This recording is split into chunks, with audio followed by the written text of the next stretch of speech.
Hello friends, study with Krishna channel में एक बार आपका फिर स्वागत है। आज की इस क्लास में हम डिस्कस करेंगे नेहरू रिपोर्ट 1928 में जो आई उसके विषय में और जिन्ना का 14 सूत्री कार्यक्रम, इस पे डिस्कस करेंगे। इसके पीछे हमने क्लास में देखा कि किस प्रकार से साइमन कमीशन भारत में आया और उसका पुरजोर विरोध कांग्रेस के द्वारा यहाँ पर किया गया। उस विरोध से क्षुब्ध होकर के जो भारत सचिव थे लॉर्ड बर्केनहेड, उन्होंने भारत को एक चुनौती दी। उन्होंने कहा कि आप लोग स्वयं तो सर्वसम्मति से कुछ भी बना नहीं सकते हैं, अपने लिए कोई विधान का निर्माण नहीं कर सकते हैं, और अगर हम कोशिश करते हैं तो आप सिर्फ उसमें व्यवधान डालते हैं। यानी कि साइमन कमीशन का जो विरोध किया जाता था, जो विरोध किया जा रहा था, उसी से नाखुश होकर के जो बर्केनहेड है उसने भारतीयों को एक चुनौती दी कि यदि आप सर्वसम्मति से यानी सबकी सहमति से एक संविधान का निर्माण करते हैं तो सरकार उस पर विचार करेगी। तो इस चुनौती को स्वीकार किया गया और मोतीलाल नेहरू ने एक रिपोर्ट तैयार की जिसको नेहरू रिपोर्ट कहा जाता है। आपसे अक्सर क्वेश्चन पूछा जाता है कि नेहरू रिपोर्ट किसने तैयार की थी, और आप उसमें शायद जवाहरलाल नेहरू को टिक कर देंगे, लेकिन नेहरू रिपोर्ट जो है वो मोतीलाल नेहरू के द्वारा, जो उनके पिताजी थे जवाहरलाल नेहरू के, उनके द्वारा तैयार की गई थी 1928 में। तो इसकी भूमिका कहाँ से आई, किस प्रकार से भारतीयों ने अपने लिए पहली बार, अभी तक भारतीयों के लिए कानून और विधान जो तैयार कर रहे थे वो अंग्रेज ही तैयार कर रहे थे, पहली बार भारतीयों ने पूरी तरीके से अपने आप एक संविधान का निर्माण किया, छोटा सा विधान तैयार किया और अंग्रेज़ों के सामने प्रस्तुत किया कि हमको ये चीज़ें हमारे देश में चाहिए, इस प्रकार से शासन और प्रशासन होना चाहिए। लेकिन वहाँ पर बर्केनहेड की जो भारत सचिव था उसकी एक शर्त थी कि जो भी आप विधान ले करके आएंगे बना करके, वो सबकी सहमति से होना चाहिए, क्योंकि शायद उसको पता था कि इसमें भारत में जो परिस्थितियां हैं, इन परिस्थितियों में कांग्रेस, मुस्लिम लीग या अन्य जो छोटे छोटे दल हैं, तमाम संप्रदायों, तमाम जाति, धर्म और विचारधारा में लोग बटे हुए हैं, इन सबको एक मंच पे ला करके एक सहमति से एक विधान का निर्माण करना शायद बहुत कठिन कार्य होगा। और इसीलिए उसने चुनौती दी कि आप लोग सिर्फ साइमन कमीशन का विरोध कर रहे हैं, साइमन गो बैक के नारे लगा रहे हैं, हम कुछ करना चाहते हैं, आप करने नहीं देना चाहते हैं, और आप स्वयं भी कुछ नहीं बना सकते हैं। तो यहाँ पर इस चुनौती को स्वीकार किया गया। तो भूमिका के लिए आप एक लाइन में लिखेंगे कि साइमन, ताकि आपको पता रहे कि इसके पीछे कारण क्या था। साइमन आयोग का विरोध हुआ। साइमन आयोग का विरोध 1928 में ही किया गया। आपने देखा 1928 में साइमन आयोग आया, 27 में गठित हुआ था और इसका विरोध किया गया। इस विरोध से जो है, जो भारत सचिव था, भारत सचिव, उसमें भारत सचिव के पद पर कौन है, लॉर्ड बर्केनहेड।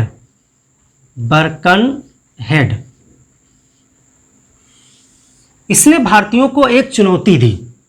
इसने क्या कहा, एक चुनौती दी भारतीयों को कि अगर भारतीय सर्वसहमति से, इस शब्द पे आप ध्यान देंगे कि सबकी सहमति होनी चाहिए, अगर भारतीय सर्व सहमति से एक संविधान बनाते हैं, एक संविधान बनाते हैं, तो सरकार उस पर विचार करेगी। ऐसा नहीं कहा कि हम मान लेंगे, तो इन्होंने कहा कि सरकार उस पर विचार करेगी कि अगर उचित लगेगा तो हम उसमें से ज़्यादा चीज़ों को स्वीकार करेंगे। और हमारे पास साइमन आयोग की रिपोर्ट तो आ ही रही है, अभी रिपोर्ट सबमिट नहीं हुई है, विरोध चल रहा था, तो साइमन की रिपोर्ट भी आएगी और आप भी अपना एक विधान बना के दे दीजिए और फिर हम देखते हैं उसमें क्या क्या हो सकता है, लेकिन वो सबकी सहमति से होना चाहिए। कांग्रेस ने इस चुनौती को स्वीकार किया और उसमें छोटी मोटी सभी जो देश की पार्टियां थी, लगभग 29 पार्टियां थीं, उन सबकी एक बैठक की गई और 29 पार्टियों के पूरे सदस्यों में से 8 व्यक्तियों का एक दल चुना गया, एक समिति बनाई गई जिसमें अध्यक्ष रखा गया मोतीलाल नेहरू को, और इनको कार्य दिया गया कि आप अति शीघ्र एक संविधान बना के तैयार कीजिए, एक रिपोर्ट तैयार कीजिए जो हम सरकार को प्रस्तुत करेंगे, और इस रिपोर्ट में सब कुछ आ जाना चाहिए जिससे सभी सहमत हो जाएं, ऐसा उसमें सब कुछ लाना चाहिए। तो यहाँ पर इस चुनौती को स्वीकार किया गया और 29 पार्टी थी उसमें, 29 पार्टियों के सदस्यों ने 8 सदस्यीय एक समिति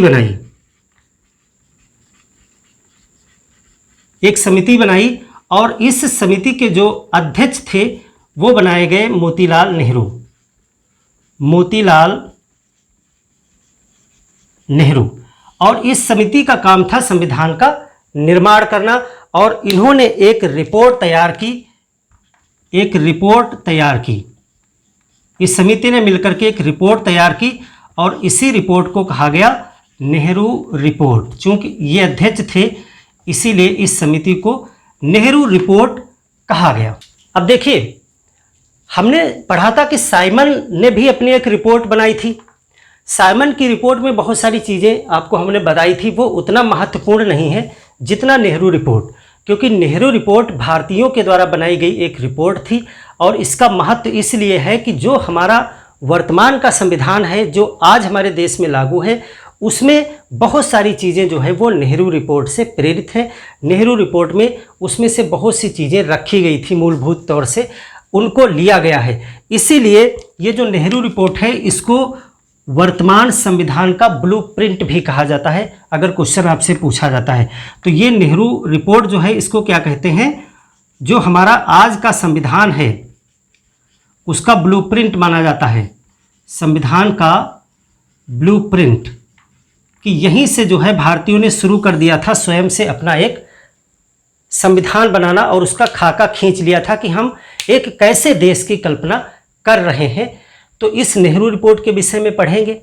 फिर हम देखेंगे किस प्रकार से नेहरू रिपोर्ट पे सभी लोग राजी नहीं हुए, क्यों नहीं राजी हुए, और फिर जो है मुस्लिम लीग ने अपना एक अलग कार्यक्रम बनाया जिन्ना ने, जिसको 14 पॉइंट उसमें रखे गए, इसलिए 14 सूत्री कार्यक्रम कहा जाता है। और बर्कनहेड की जो बात है वो सत्य साबित हो गई।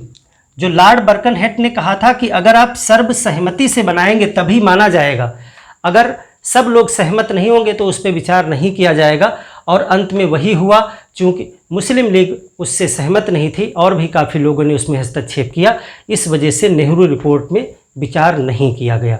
लेकिन नेहरू रिपोर्ट का हमारे इतिहास में एक महत्व है, इसको वर्तमान संविधान का ब्लूप्रिंट कहा जाता है, इसलिए यहाँ से क्वेश्चन बनते हैं। तो चलिए नेहरू रिपोर्ट में क्या था उसको देखते हैं। नेहरू रिपोर्ट, बहुत ज़्यादा चीज़ें आपको इसमें रटने की ज़रूरत नहीं है, हम आपको एक संक्षिप्त सा विवरण देंगे जिससे पूरी चीज़ें स्पष्ट तौर से आपके सामने आ जाएंगी कि आखिर भारत के लोग क्या चाहते थे। कुछ भी ऐसा नहीं होगा जो आप नहीं सोच सकते हैं, कुछ भी आपको रटने को नहीं पड़ेगा, सब कुछ क्लियर है।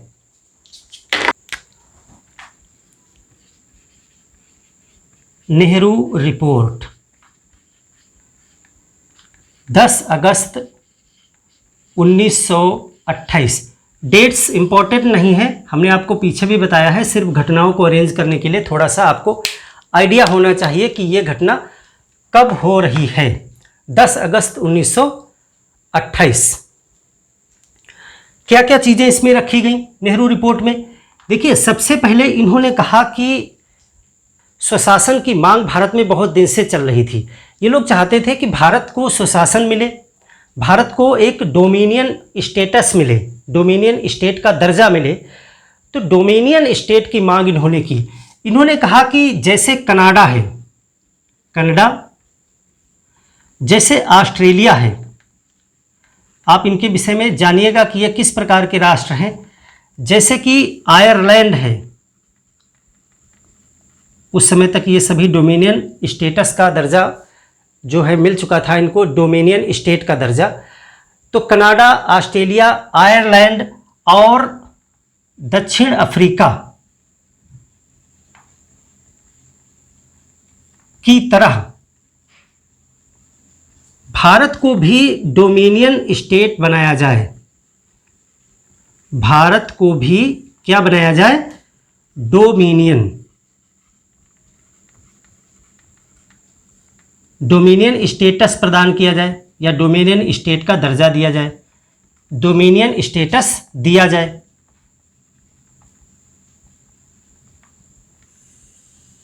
यानी इसका मतलब होता है अधिराज्य।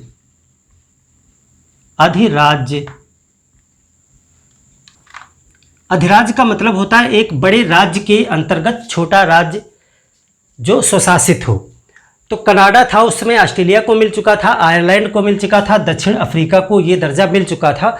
तो भारत की भी ये मांग थी कि हमको भी एक अधिराज्य बनाया जाए। दूसरी बात इन्होंने कही कि हमको कुछ मौलिक अधिकार चाहिए, जैसे वर्तमान संविधान में मौलिक अधिकार हैं, तो इन्होंने 19 मौलिक अधिकारों की मांग की थी। 19 मौलिक अधिकार मिले इनको।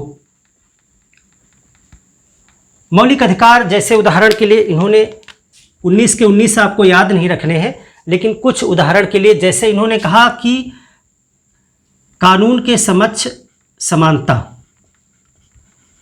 कानून के समक्ष समानता की बात की। देखिए भारत में आज वर्तमान में ऐसा है या नहीं, आप बताएं। समानता, कानून के समक्ष समानता। इन्होंने कहा कि प्राथमिक शिक्षा निःशुल्क हो। प्राथमिक शिक्षा कैसी हो? निःशुल्क हो।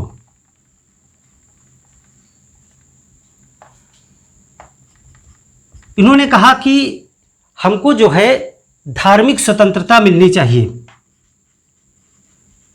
धार्मिक स्वतंत्रता की बात की। शस्त्र रखने का अधिकार होना चाहिए, संपत्ति का अधिकार होना चाहिए, संपत्ति का अधिकार। न्यायिक तरीके से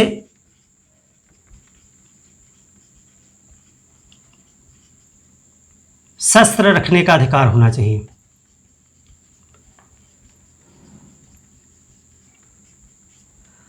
और इन्होंने बात की कि जो श्रमिक हैं, दलित हैं, श्रमिकों, दलितों के अधिकारों का संरक्षण किया जाए। अधिकारों का संरक्षण होना चाहिए। ये सभी कुछ प्रमुख मांगे हैं। इस प्रकार से 19 अधिकारों की बात की गई थी।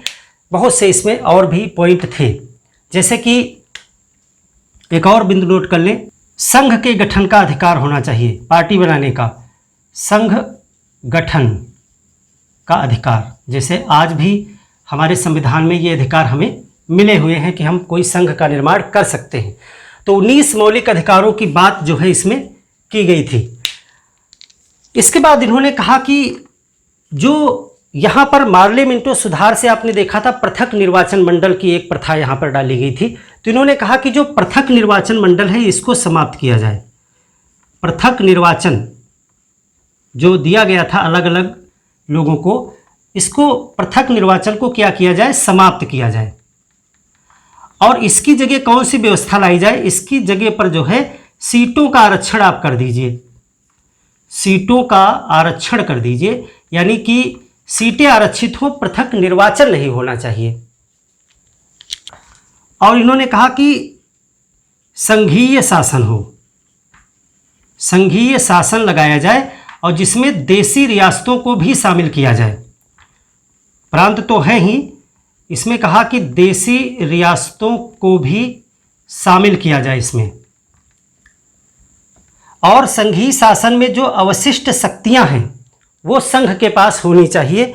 अवशिष्ट शक्तियां कहाँ रहेंगी? संघ के पास में। आप हमें बताएं कि अवशिष्ट शक्तियां क्या होती हैं? अवशिष्ट शक्तियां संघ के पास होनी चाहिए, प्रांत के पास नहीं। और इन्होंने कहा कि बम्बई, उस समय सिंध और बम्बई एक ही में हुआ करता था, तो सिंध को बम्बई से अलग करने की बात इन्होंने की। सिंध को बम्बई से अलग कर दिया जाए और संसदीय प्रणाली विकसित की जाए। संसदीय प्रणाली होनी चाहिए। और एक और इन्होंने बात कही कि जो 2 सदन हैं केंद्र में, वहाँ पर सीटें बढ़ाई जाएं और उनके चुनाव में थोड़ा सा परिवर्तन किया जाए। वो आप देखें तो जो केंद्र, जो विधानमंडल हैं केंद्र का, उसमें 2 सदन हैं, केंद्रीय विधानमंडल, केंद्रीय विधानमंडल, इसमें 2 सदन हैं, एक है उच्च सदन और एक है निम्न सदन। आज भी ऐसी व्यवस्था है हमारे देश में। उच्च सदन को राज्यसभा कहा जाता है वर्तमान में। तो इन्होंने कहा कि उच्च सदन में 200 सीट होनी चाहिए। आप हमें कमेंट करके बताएं कि वर्तमान में उच्च सदन में कितनी सीटें हैं, और इसका चुनाव जो है परोक्ष होना चाहिए। परोक्ष चुनाव यानी कि सीधे जनता द्वारा इसका चुनाव नहीं होना चाहिए। जो निम्न सदन है यानी लोकसभा, उसमें इन्होंने कहा कि 500 सीट इसमें की जाए और इसका चुनाव प्रत्यक्ष होना चाहिए, जनता द्वारा प्रत्यक्ष। वर्तमान में क्या व्यवस्था है आप कमेंट करके बताएं कि उच्च सदन और निम्न सदन में चुनाव की क्या प्रक्रिया है, प्रत्यक्ष या अप्रत्यक्ष, और कितनी कितनी सीटें जो है वहां वर्तमान में हैं। एक और महत्वपूर्ण बिंदु था, यहां नोट कर रहे हैं इसको ऊपर, वो था कि देखिए वर्तमान में आपका अंतिम अपीलीय न्यायालय कौन सा है? सुप्रीम कोर्ट है ना, उच्चतम न्यायालय, जहां पर आप अंतिम रूप से किसी मुकदमे का, किसी केस का अपील कर सकते हैं। लेकिन इस समय तक क्या व्यवस्था थी? इस समय तक व्यवस्था थी कि जो अंतिम अपीलीय न्यायालय था वो प्रिवी काउंसिल था और वो ब्रिटेन में था। भारत में कोई अंतिम अपीलीय न्यायालय नहीं था। यानी कि भारत के अंतिम कोर्ट से जो फाइनल होता था मुकदमा, उसका केस केवल प्रिवी काउंसिल में ही दायर किया जा सकता था, जो इंग्लैंड में था। तो यहाँ पर कहा गया कि अंतिम जो अपीलीय न्यायालय है वो भारत में बनाया जाए। ये बात इन्होंने कही कि अंतिम अपीलीय, जहाँ पे अपील की जाए, न्यायालय यानी सर्वोच्च न्यायालय जिसमें अंतिम अपील हो, वो कहा कि प्रिवी काउंसिल की जगह, प्रिवी काउंसिल की जगह इसको भारत में बनाया जाए। यानी कि जो अंतिम सुप्रीम कोर्ट होना चाहिए वो भारत में हो, ना कि हम वहां इंग्लैंड में जाएं, प्रिवी काउंसिल में दाखिल करें जा करके। जैसे कि आप देखते थे यहाँ पर किसी को फांसी की सजा हो गई और उसको और आगे अपील करना है अपना केस, तो उसको प्रिवी काउंसिल में जाना पड़ता था अंत में, हाई कोर्ट के बाद में। तो प्रिवी काउंसिल के बजाय भारत में ही एक सर्वोच्च न्यायालय की स्थापना की जानी चाहिए। तो इतनी कुछ प्रमुख प्रमुख बातें जो हैं वो नेहरू रिपोर्ट में रखी गई थी। तो देखिए, इसको कुछ रटने की जरूरत आपको नहीं है। नेहरू जी यानी मोतीलाल नेहरू क्या चाहते थे, किस प्रकार के भारत की ये कल्पना कर रहे थे? तो उन्होंने कहा, देखिए डोमिनियन स्टेट, अभी पूरा पूर्ण स्वराज की बात नहीं की जा रही थी इस समय तक। आपको पता है कि पूर्ण स्वराज की बात जो है 1928 के अगले साल यानी 1929 में पूर्ण स्वराज की मांग की जाएगी जवाहरलाल नेहरू के अध्यक्षता में लाहौर में। तो अभी पूर्ण स्वराज की मांग क्यों नहीं की जा रही है, जबकि इसके पहले जो 1927 में अधिवेशन हुआ था जहां पर साइमन के विरोध का प्रस्ताव पारित किया गया था, वहां पर पूर्ण स्वराज की बातें उठने लगी थी। यानी भारत में कांग्रेस के अंदर पूर्ण स्वराज की बातें होने लगी हैं, लेकिन अभी कांग्रेस ने ऑफिशियली अपना जो लक्ष्य है वो पूर्ण स्वराज को नहीं बनाया है। स्वशासन बहुत दिन से, स्वराज्य बहुत दिन से किया जा रहा है, लेकिन वो भारतीय लोगों के द्वारा शासन और उच्चतम जो सत्ता होगी वो अंग्रेजों को ही मान करके, यानी अंग्रेजी सत्ता के अधीन ही एक स्वशासन की मांग अभी तक सरकार से की जा रही थी, और वही डोमिनियन स्टेट है। तो इन्होंने कहा कि हमको पूरी तरीके से स्वशासन दे दिया जाए, अंतिम सत्ता महाराज महारानी आप ही के रहेंगे, और हम कनाडा, ऑस्ट्रेलिया, आयरलैंड इसकी तरह जो है एक डोमिनियन यानी अधिराज्य जो है वो बन जाएंगे। तो ऐसा माना गया, लेकिन इस पे लेकर के कुछ कांग्रेस में विवाद भी हो गया। जवाहरलाल नेहरू और सुभाष चंद्र बोस ने इस पे आपत्ति उठाई कि हम इस डोमिनियन स्टेट की मांग क्यों कर रहे हैं, हमको पूर्ण स्वराज की मांग करनी चाहिए। और आगे 29 में वो मांग की जाएगी जब ये रिपोर्ट मानी नहीं जाएगी, क्योंकि गांधी जी ने कहा कि उस पर भी हम चर्चा भी करेंगे कि अगर इस बात को नहीं मानेंगे 1 साल के अंदर, तब हम पूर्ण स्वराज की मांग लक्ष्य बनाएंगे अगले साल। तो डोमिनियन स्टेट की बात की इन्होंने और कहा कि हमको अधिकार चाहिए, बहुत सारे अधिकार। तो मुख्य रूप से हमने कुछ आपको बताए हैं, जैसे कानून के समक्ष सबको समानता मिले। अभी तक देखिए पिछले तमाम कानूनों में भेदभाव किया जा रहा था भारतीयों के साथ में अंग्रेज़ों को अच्छी सुविधाएं सहूलियतें मिलती थी, वेतन वगैरह। तो कानून जो मुकदमे वगैरह थे वहाँ पर भी भारतीयों के साथ में भेदभाव किया जाता था। प्राथमिक शिक्षा को निःशुल्क किया जाए, हमको धार्मिक स्वतंत्रता मिले, संपत्ति रखने का अधिकार मिले और कानूनी तरीके से शस्त्र रखने का भी अधिकार मिले। आपको एक पीछे हमने एक्ट बताया था, कमेंट करके बताया कि उसमें जो है भारतीयों को शस्त्र रखने के लिए जो है बहुत कठोर कानून बनाए गए थे। श्रमिकों, दलितों के अधिकारों का संरक्षण किया जाए और हमको संघ के गठन करने का भी अधिकार हो। तो इस तरह से कुछ मौलिक अधिकार माने गए थे, 19 मौलिक अधिकार इसमें रखे गए थे। इन्होंने कहा कि जो पृथक निर्वाचन वाला सिस्टम है, यानी मुस्लिमों के लिए मुस्लिम ही वोट करेगा, मुस्लिम ही प्रत्याशी होगा, इसी तरह और भी सिखों को भी दिया गया था 1919 में, तो ये सब बंद किया जाना चाहिए। इसकी जगह सीटों को आरक्षण कर दीजिए। और सीटों का आरक्षण क्या है, वो जनसंख्या के अनुपात में होना चाहिए। ये कैसा होना चाहिए, ये जनसंख्या के अनुपात में होना चाहिए। जहाँ पे जिसकी जितनी जनसंख्या हो उस अनुपात में सीटों का आरक्षण कर दिया जाए। अब देखेंगे मुस्लिम लीग अक्सर मांग करती थी कि हमको 1/3 हर जगह चाहिए, भले ही हमारी जनसंख्या कुछ भी हो, लेकिन हमको 1/3 सीटें दे दो केंद्र में, 1/3 सरकारी नौकरियां दे दो, ये है। तो ऐसा नहीं, उन्होंने कहा पृथक निर्वाचन समाप्त करिए और जनसंख्या के अनुपात में सीटें बांट दीजिए। इन्होंने कहा कि संघीय शासन लगाइए, यानी एक केंद्र प्रांत सिस्टम जो है और उसमें देसी रियासतों को भी शामिल कर लीजिए, ये चीज़ कही। और इन्होंने कहा कि सिंध को जो है बम्बई से अलग करके अलग प्रांत बना दीजिए और जो प्रांतों का बंटवारा है वो भाषाई आधार पर होना चाहिए। यहाँ भी इन्होंने कहा था कि भाषाई आधार पर प्रांत होने चाहिए, भाषाई आधार पर।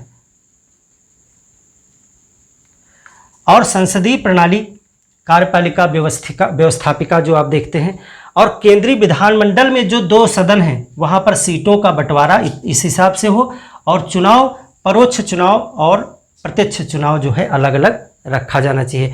परोक्ष चुनाव का मतलब ये होता है सीधे जनता वोट नहीं करती है। जैसे कि आज वर्तमान में आप देखते हो राज्यसभा के मेंबर जो होते हैं वो जनता के वोट से नहीं बनते हैं, हालांकि अप्रत्यक्ष रूप से जनता के वोट से ही बनते हैं, लेकिन जनता के द्वारा चुने गए प्रतिनिधि आगे वोटिंग करके जो है वहाँ राज्यसभा के मेंबर बनाते हैं। और जो निम्न सदन हमारा है लोकसभा, वहाँ के सांसद जो है हम चुनते हैं स्वयं, तो ये प्रत्यक्ष चुनाव है। तो ये सब बहुत सारी चीज़ें हमारे संविधान में आज भी दिखाई पड़ती हैं। इसीलिए जो नेहरू रिपोर्ट है उसको वर्तमान संविधान का ब्लूप्रिंट कहा जाता है। अब देखिए डोमिनियन स्टेट्स को लेकर के क्या विवाद हो गया था, इसको नोट कर लिया आप, उस पर देखें। तो जो डोमिनियन स्टेटस की बात की गई कि हमको जो अधिराज्य का दर्जा दे दिया जाए, इस पे 2 प्रमुख युवाओं की आपत्ति थी। एक थे मोतीलाल नेहरू के सुपुत्र जवाहरलाल नेहरू और दूसरे थे सुभाष चंद्र बोस। तो डोमिनियन स्टेटस पर विवाद, अभी कांग्रेस के अंदर ही विवाद है ये, लेकिन इसको शांत कर लिया जाएगा। डोमिनियन स्टेटस दर्जा पर विवाद। हमने डोमिनियन स्टेटस का मतलब आपको बताया। डोमिनियन स्टेटस का मतलब होता है एक बड़े राज्य के अंतर्गत ही एक छोटा राज्य, जिसके ऊपर शासन बड़े राज्य का ही होगा अंतिम रूप से, लेकिन वो अपना स्वायत्त होगा क्षेत्रीय मामलों में। तो डोमिनियन स्टेटस पर विवाद हो गया। इसमें किसको किसको आपत्ति थी, इसमें जवाहरलाल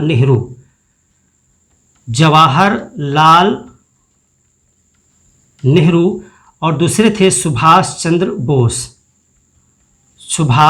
बोस। इन 2 लोगों को इस पे आपत्ति थी। इन्होंने कहा कि जब हम 1 साल पहले से ही पूर्ण स्वराज की बातें कर रहे हैं और आज हमको मौका मिला है, सरकार ने कहा कि आप अपना संविधान बना के दीजिए, तो फिर हम यहाँ पे पूर्ण स्वराज की मांग क्यों नहीं कर रहे हैं।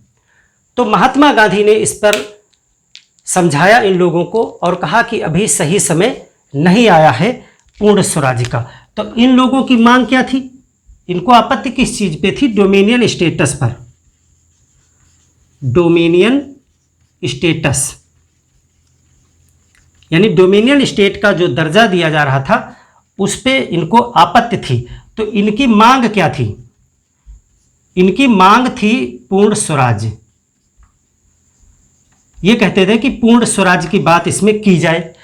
तो महात्मा गांधी ने यहाँ पर थोड़ा सा हस्तक्षेप किया और कहा कि पूर्ण स्वराज का समय अभी नहीं आया है, इस रिपोर्ट में हम डोमिनियन स्टेटस की ही मांग को रख देते हैं, समझौता कराया। इतना विवाद बढ़ गया था 1928 में ही। देखिए, ये अगस्त में रिपोर्ट बनी 1928 में, और आपको पता है कि दिसंबर के महीने में कांग्रेस का अधिवेशन होता है। तो कांग्रेस का अधिवेशन हुआ कलकत्ता में 1928, कांग्रेस का अधिवेशन हुआ, कांग्रेस का कलकत्ता अधिवेशन। वहाँ पर ये विवाद बहुत गहरा गया। कांग्रेस का कलकत्ता अधिवेशन, कलकत्ता अधिवेशन में अध्यक्ष कौन था? मोतीलाल नेहरू, क्योंकि इन्होंने रिपोर्ट बनाई थी ना, यही समय अध्यक्ष हैं। मोतीलाल नेहरू यहाँ पर अध्यक्ष थे। देखिए, इतिहास में ये पहली बार ऐसा हुआ है कि कंटिन्यू 2 वर्ष में पिता और पुत्र ने अध्यक्षता की है। 1928 में पिताजी ने मोतीलाल नेहरू, और अगले ही वर्ष 1929 में इनके पुत्र जवाहरलाल नेहरू अध्यक्षता करेंगे, जहां पर ये अपनी मांग को मनवा लेंगे और पूर्ण स्वराज वहां पर मांग रखी जाएगी लाहौर में। तो 1928 के कांग्रेस के कलकत्ता अधिवेशन, जहां पर मोतीलाल नेहरू अध्यक्ष थे, यहाँ पर विवाद इतना ये गहरा गया कि यहाँ पर जवाहरलाल नेहरू और सुभाष चंद्र बोस ने मिलकर के एक नई पार्टी का गठन कर लिया। यहाँ पर क्या किया? एक नई पार्टी का गठन कर दिया गया। इन्हीं दो लोगों ने, जवाहरलाल नेहरू और सुभाष चंद्र बोस ने एक नई पार्टी बनाई और उसका नाम रखा गया इंडियन इंडिपेंडेंस लीग।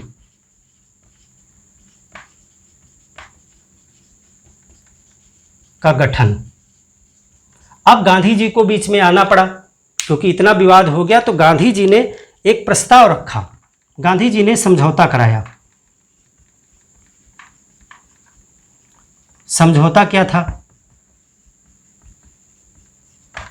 इन्होंने कहा ठीक है, डोमिनियन स्टेटस और पूर्ण स्वराज हम दोनों को लेकर के चल रहे हैं, लेकिन ये 1928 दिसंबर का महीना है और अगले साल हम 1929 में लाहौर में दिसंबर में अधिवेशन करेंगे, यानी पूरा 1 साल है। अभी 1 साल का समय हम सरकार को देते हैं, ये रिपोर्ट हम देंगे उनको, और अगर इस 1 साल के अंदर डोमिनियन स्टेटस का दर्जा सरकार हमको दे देती है तो ठीक है, अगर वो नहीं देगी तो 31 दिसंबर 1929 को लाहौर में जब हमारा अधिवेशन होगा तो वहां पर हम पूर्ण स्वराज की मांग को अपना पूर्ण लक्ष्य बना लेंगे। यदि सरकार, एक लाइन में नोट कर लेंगे, यदि सरकार 31 दिसंबर 1929 तक डोमिनियन स्टेटस की बात नहीं मानती है, यानी यही दर्जा दे दे, डोमिनियन स्टेट का दर्जा नहीं देती है,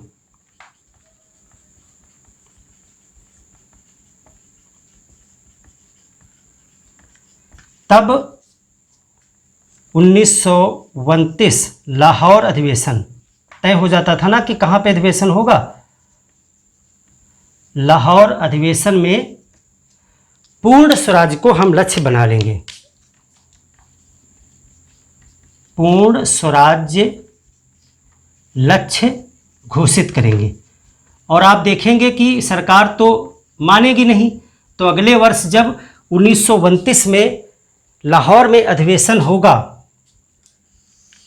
तब जवाहरलाल नेहरू को वहां पर अध्यक्ष बनाया जाएगा और स्वयं गांधी जी जो है वो पूर्ण स्वराज का प्रस्ताव वहां पर रखेंगे, जो पूर्ण सहमति से पारित होगा। तो ये जो है इस तरह डोमिनियन स्टेटस पे जो विवाद था वो गांधी जी ने सुलझा दिया और ये रिपोर्ट जो है सरकार के सामने प्रस्तुत की गई। लेकिन अब यहाँ पर मुस्लिम लीग को इस पे आपत्ति हो गई। मुस्लिम लीग ने कहा कि नहीं, इसमें कुछ भी मुसलमानों के लिए तो रखा ही नहीं गया, मुसलमानों के लिए इसमें अलग से कुछ भी मांगा नहीं गया है और उल्टा जो पृथक निर्वाचक मंडल वाली बात है वो ख़त्म करने की बात की जा रही है, यानी कि ये तो हमारे साथ धोखा हो रहा है, तो हम इसको स्वीकार नहीं करेंगे, हम अपना अलग से संविधान बनाएंगे। और हमने इस पर असहमति दर्ज की। तो असहमति उन्होंने दर्ज कर दी और अपना एक 14 पॉइंट का अलग से एक तैयार किया जिसको जिन्ना का 14 सूत्री कार्यक्रम कहा जाता है। अब जो है सरकार को जो है इस पे आपत्ति हो गई। सरकार ने कहा कि हमने आपसे कहा था कि आप पूर्ण सहमति से बना करके लाएंगे संविधान, और चूंकि आपके ही देश की एक पार्टी जो मुसलमानों का प्रतिनिधित्व करती है ऐसा मानती है, तो वो इससे असंतुष्ट हैं, तो वो एक बड़ा वर्ग है, इसीलिए आपकी रिपोर्ट हम नहीं मानेंगे क्योंकि इसमें बहुत से लोगों की सहमति नहीं है। तो नेहरू रिपोर्ट को भी नहीं माना गया, लेकिन इसका इतिहास में महत्व है। अब जिन्ना के 14 सूत्री कार्यक्रम क्या थे, उन पे भी एक नज़र डालें। जिन्ना ने अपने 14 सूत्री कार्यक्रम बनाए और इन्होंने प्रथम गोलमेज सम्मेलन में भाग लिया, और प्रथम गोलमेज सम्मेलन में इन्होंने अपनी इस बात को रखा। हालांकि जिन्ना के 14 सूत्री कार्यक्रम भी नहीं माने गए क्योंकि इसमें भी कांग्रेस ने आपत्ति कर दी, क्योंकि जिन्ना के जो 14 सूत्री कार्यक्रम हैं अभी आप देखेंगे तो उसमें देश के लिए कुछ भी नहीं मांगा गया था, उसमें जो भी था वो सब कुछ मुसलमानों के लिए ही मांगा गया था। तो इस प्रकार से ये एक सांप्रदायिक मांग थी। इसमें अधिकतम पॉइंट ऐसे थे जिसमें सिर्फ मुसलमानों की बात की जा रही थी, जबकि नेहरू रिपोर्ट में पूरे देश को लेकर के वो चल रहे थे, किसी एक धर्म की बात नहीं कर रहे थे। तो जिन्ना के 14 सूत्री कार्यक्रमों पर कांग्रेस ने अपनी आपत्ति लगा दी कि इसमें हम सहमत नहीं हैं, तो फिर इनकी बात भी नहीं मानी गई। लेकिन फूट डालो और राज करो की नीति के तहत सरकार ने जिन्ना के जो मांगे थीं उनकी अधिकतम मांगों को अपनी एक घोषणा में मान लिया था। ऑफिशियल तौर से तो नहीं माना था, लेकिन द्वितीय गोलमेज सम्मेलन के बाद में मैकडोनाल्ड जो ब्रिटेन के प्रधानमंत्री थे उन्होंने एक घोषणा की जिसको सांप्रदायिक अवार्ड कहा जाता है, जिसमें जिन्ना की बहुत सारी मांगों का प्रभाव दिखाई पड़ता है। तो जिन्ना की 14 सूत्री मांगों का सिर्फ इतना महत्व है कि 1932 में जब मैकडोनाल्ड का सांप्रदायिक पंचाट आएगा जिसमें जिन्ना के जो कार्यक्रम थे उनकी झलक दिखाई पड़ेगी। तो जिन्ना के भी जल्दी से देख लेते हैं कौन कौन सी इनकी मांगें थीं। हालांकि आपको रिटन में लिखनी पड़ सकती है, इसलिए आप याद रखें 14 पॉइंट क्या क्या थे। देखिए जिन्ना के 14 सूत्री कार्यक्रम किस प्रकार से थे और ये क्या मांगे थी इनकी। इसमें इन्होंने देखिए कांग्रेस के विपरीत कहा कि हम संघात्मक व्यवस्था चाहते हैं जिसमें अवशिष्ट शक्तियां प्रांतों के पास में हो। कांग्रेस चाहती थी कि अवशिष्ट शक्तियां जो हैं वो संघ के पास में हो, लेकिन इन्होंने कहा कि प्रांतों के पास होनी चाहिए और प्रांतों को अधिकाधिक स्वायत्तता दी जानी चाहिए। स्वायत्तता प्रांतों को मिलनी चाहिए जितनी संभव हो सके। और इन्होंने कहा कि प्रांतों में मुसलमानों को अधिकाधिक प्रतिनिधित्व भी दिया जाना चाहिए। इनका ऐसा कुछ मानना नहीं था कि जनसंख्या के अनुपात में होना चाहिए। इनका मानना था कि चूंकि अल्पसंख्यकों का जो है वो विशेष महत्व है, इसीलिए उनको अधिक आरक्षण दिया जाना चाहिए। इन्होंने कहा कि केंद्र की जो आपने बनाए हैं 2 सदन, वहाँ पर 1/3 सीटें मुस्लिम होनी चाहिए केंद्र में, यानी उच्च सदन और निम्न सदन जो केंद्र में है वहाँ पर 1/3 सीटें मुस्लिम के लिए आरक्षित होनी चाहिए। और जो पृथक निर्वाचन की व्यवस्था है वो जारी रहे। कांग्रेस चाहती थी कि ये पृथक निर्वाचन समाप्त किया जाए। और इन्होंने सिर्फ 1/3 सीट की मांग नहीं की, इन्होंने कहा जो मंत्री बनाए जाते हैं उन मंत्रियों में भी 1/3 मंत्री जो हैं वो मुस्लिम ही होने चाहिए। आप देख रहे हैं किस प्रकार से इनकी ज़्यादातर मांगे सिर्फ जो है मुस्लिम समुदाय के लिए थी, पूरे देश के लिए नहीं थी। इन्होंने कहा धार्मिक स्वतंत्रता की मांग हम करते हैं। धार्मिक स्वतंत्रता की तो नेहरू रिपोर्ट में भी मांग की गई थी। इन्होंने कहा सरकारी नौकरियों में मुसलमानों को आरक्षण मिलना चाहिए, और यदि कोई भी विधेयक लाया जाता है और उसमें किसी संप्रदाय के 3/4 लोगों का विरोध है तो फिर उसे पास नहीं किया जाना चाहिए, भले ही उसके पक्ष में ज़्यादा वोटें मिल रही हैं, लेकिन अगर 3/4 विरोध कर रहे हैं किसी भी संप्रदाय के तो वो पास नहीं होना चाहिए। अच्छा, कोई प्रांत का कभी कभी बंटवारा किया जाता था, तो आपको बंगाल विभाजन याद है, तो वहाँ पर देखिए बंटवारे में जो है हिंदू और मुसलमानों के बीच में कुछ ऐसा बनाया गया था रणनीति, जिससे एक तरफ मुसलमान बहुमत में हो रहे थे, एक तरफ हिंदू बहुमत में हो रहे थे।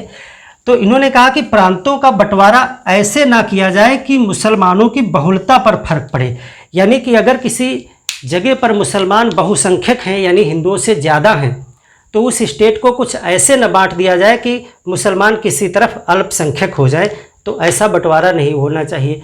बाकी जो है सिंध और बम्बई वाली बात जो थी वो दोनों लोगों ने रखी कि सिंध को बम्बई से अलग कर दिया जाना चाहिए। और आपने देखा था कि साइमन भी अपनी रिपोर्ट में यही कहता है कि सिंध को बम्बई से अलग कर दीजिए, बर्मा को भारत से अलग कर दीजिए।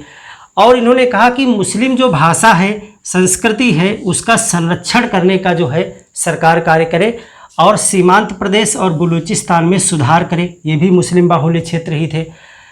और इन्होंने कहा कि ये जो संविधान बने इसमें कोई भी परिवर्तन तब तक नहीं होना चाहिए जब तक कि संघ की सभी इकाइयां इससे राजी न हो, यानी कि परिवर्तन बहुत कठिन होना चाहिए जब तक सब न राजी हों, और सबका राजी होना थोड़ा कठिन होता है, इस वजह से तब तक संशोधन ही ना किया जाए। तो ये थे जिन्ना के कार्यक्रम। इनको भी नहीं माना गया क्योंकि कांग्रेस ने इस पर आपत्ति लगा दी कि इसमें आप देश के लिए कुछ भी नहीं बल्कि सिर्फ और सिर्फ एक ही धर्म के लिए ज़्यादातर मांगे आप लेकर के आ रहे हैं, इसलिए कांग्रेस को आपत्ति है। और कांग्रेस उसमें हिंदू और मुसलमान दोनों लोगों का प्रतिनिधित्व करती थी, इस वजह से इस पे भी आपत्ति हो गई, तो ये भी नहीं माना गया। लेकिन इन्होंने जो है अपना ये पूरा कार्यक्रम जो है वो प्रथम गोलमेज सम्मेलन, जैसा कि आपको पता है कि अभी गोलमेज सम्मेलन 3 गोलमेज सम्मेलन होंगे, तो प्रथम, द्वितीय और तृतीय। तो प्रथम गोलमेज सम्मेलन में जिन्ना अपनी मांगों को रखेंगे।